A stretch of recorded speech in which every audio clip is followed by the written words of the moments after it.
Okay, this next question is about postpartum maternal newborn case scenario, and this is regarding baby Tom. So the mother says, Tom is being so good. He sleeps most of the time and almost never cries. Can I go home today? I'm ready. So how I would answer this question is pretty much based on all the information that we've gathered about your baby. I don't think that you should go home today. There are a few things that concern me at this point in time, which would be that Tom is having a hard time latching to the breast for feeding. We're also concerned about the fact that he's losing weight.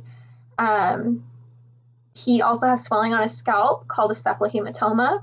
He's 24 hours old and he's only pooped. He has not voided, which is concerning. Your blood type is O positive and your baby's blood type is A positive, which can cause jaundice in newborns.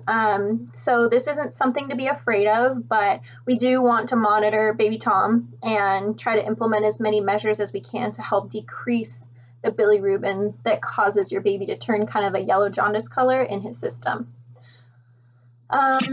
Nursing diagnosis for the mom, and one for the baby. So for the baby would be physiological jaundice because it occurs after 24 hours. So an intervention would be to use Billy lights and a Billy blanket to help the bilirubin bind and excrete through the feces. And then we want to help the mom increase the feedings to promote better latch score, because if the baby eats more, it promotes the excretion of the bilirubin. And then we also do I's and O's and diaper counts to make sure that the baby is voiding appropriately. For the mom, a nursing diagnosis would be ineffective breastfeeding due to poor latch score. An intervention would be making sure the baby is positioned correctly.